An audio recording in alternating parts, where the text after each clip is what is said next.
So the thing about puns is that they're not so easy as they seem. I'll be really honest, I had a hard time coming up with a good one for our next reader, in large part because she's really dear to my heart. I so admire her work, and I wanted to craft something that felt like a kind of tribute. Ultimately, I failed. And let me tell you, standing up here, reading this, I feel like a great big buffoon, okay? Please welcome Funke Ogundimu.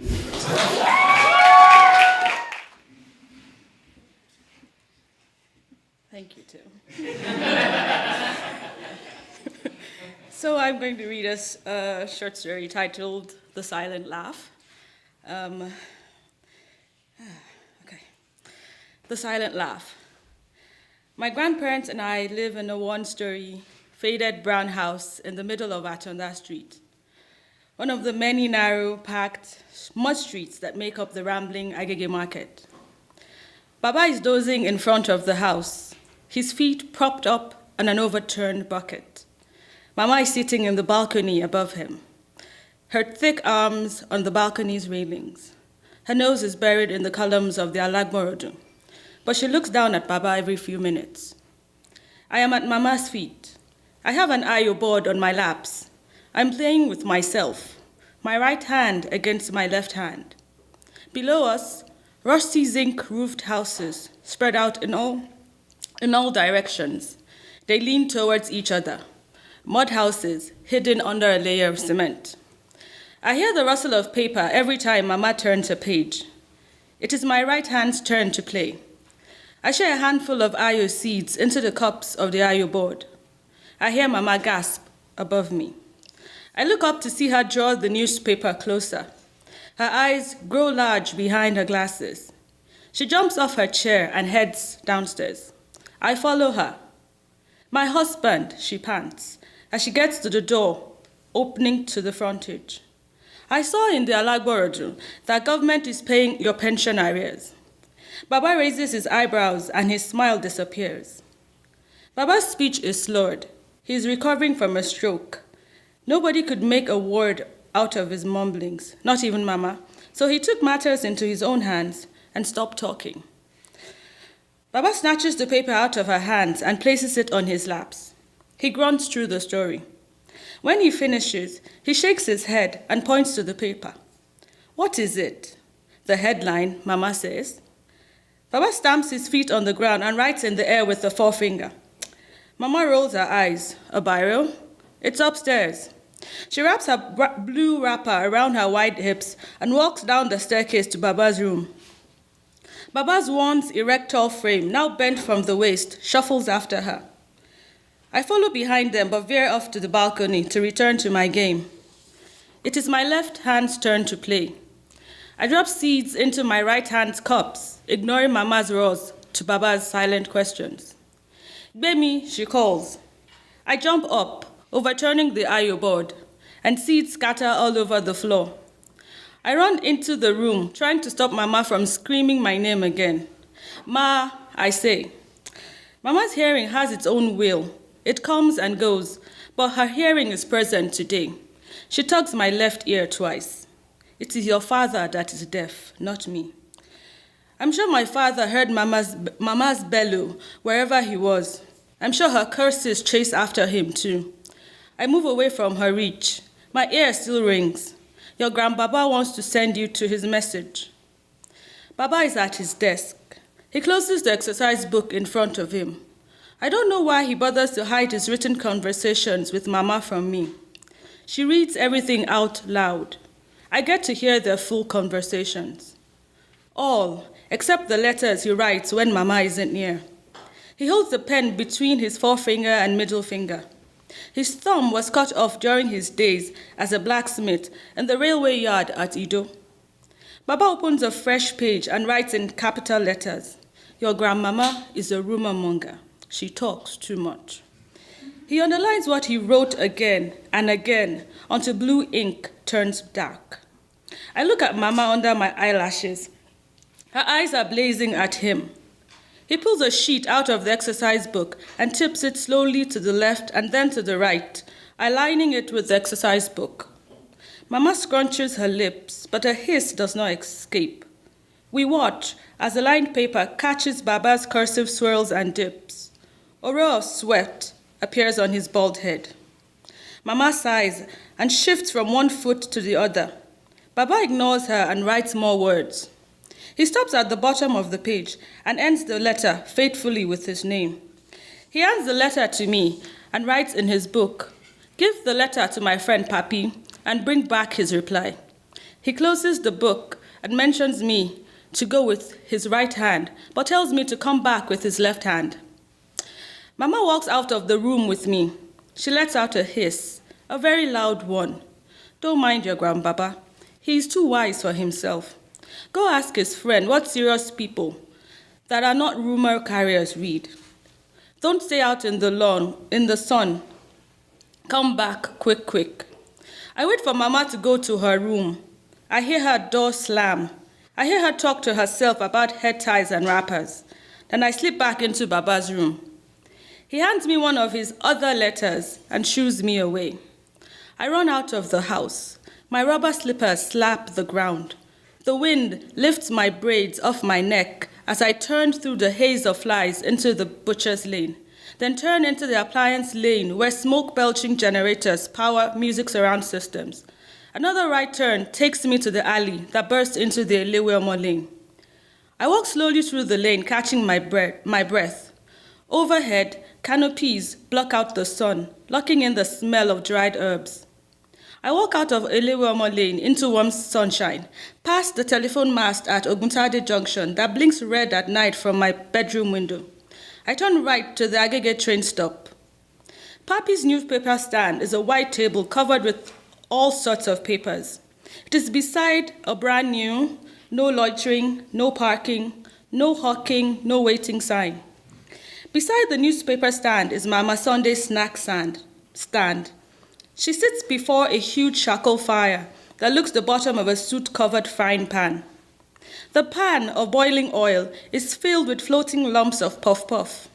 I make sure Mama Sunday sees me. When she does, she waves me over and plops 2 fluffy puff-puff balls into an old newspaper. Hot oil soaks through it, rubbing off the ink. "How is your grandmama?" "She's fine, ma." Remind her of next Sunday's wedding.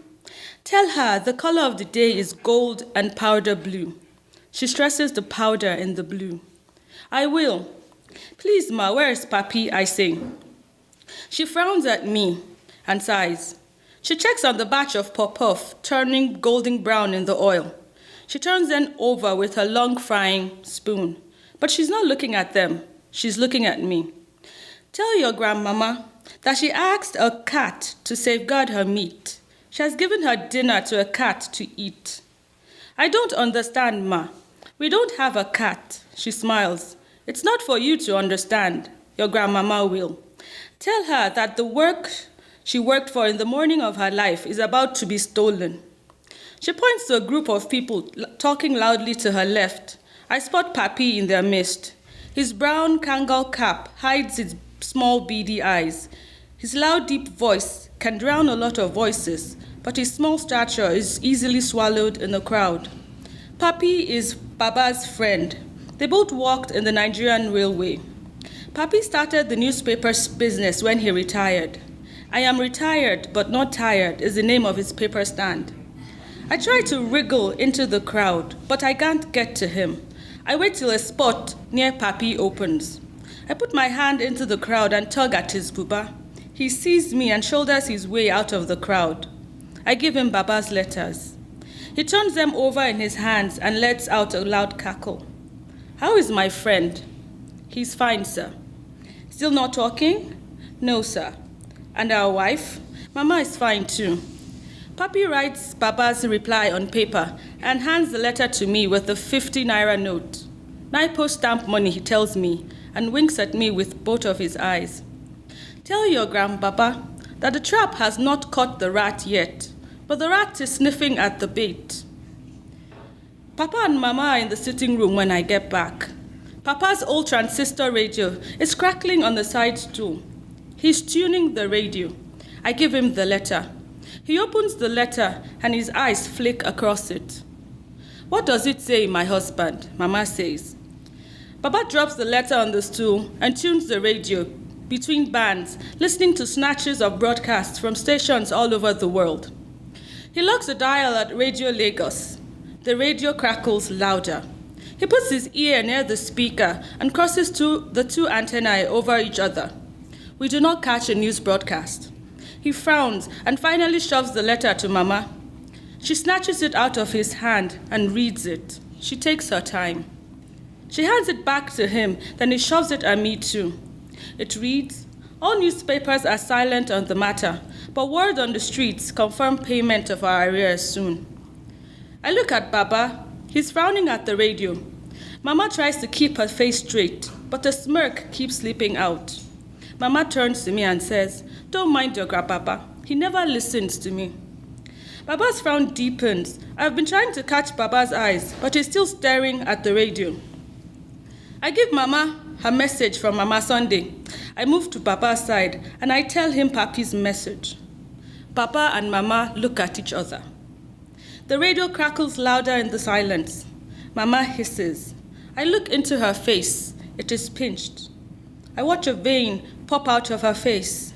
I cringe and move away from her. She shakes her head and points to a spot beside her. I move to the spot. She asks me to repeat what I just said. I do. She leans into the chair, places her feet on the ground, and faces Baba. "Do you have anything to say?" Baba is silent. "About this cat and rat business?" He reaches for the radio, but she flings it to the floor where it sputters and dies. She grabs the exercise book and biro and shoves it under Baba's nose. Baba swipes both away and walks out of the room. I look at Mama. There are tears in her eyes. I watch them fall, and I remember my mother's tear-drenched face. I go to Mama and wipe tears off her cheeks with the end of my skirt, like I wipe tears off my mother's face. I start to cry too. She sees my tears, and she pulls me within her thighs. "What did I do, Mama?" I say. "Nothing," she says. She wipes at my tears with the edge of her wrapper. "Stop crying. I have to go to Mama Sunday. I have to know the cat." Baba's cockerel, the one he's been fattening up for Christmas, didn't wake me up today. A woman's shrill cry did. I stumble out of bed, angry that I hadn't sunk my teeth into the juicy piece of meat I was dreaming about. I walk to the window to get a better view of the woman. It is Mama. She's at the end of our street. The cool morning wind carries her voice into my room. "May she never know peace, that stupid woman that wants to marry my husband. I will cut off that thing of his, that thing he can't control, that thing that will not respect itself in its old age. Her liver and gallbladder will never give her peace. May her insides decay and be filled with maggots while she breathes. Leave the husband of my youth alone." I hear Baba open his door. He walks to the toilet. He returns to his room. His left foot drags louder on the floor than usual. I hear him pace around his room. I go back to my bed and lift up a side of the mattress to pick up an envelope. I open its flap and take out a picture. Its left side is jagged. Mama tore away the other half, my father. She said it was a sin to keep a demon in the room. I look closely at the woman laughing with all of her face. I can see Baba and Mama in Mother's face. Mama's full lips and dimples, Baba's arching eyebrows and cleft chin. I put the picture close to my ears, trying to hear that laugh caught in the picture. It has drowned out a lot of voices and questions in my life. I hold it up against my ear. Maybe her laughter can drown Mama's angry voice out. Thank you.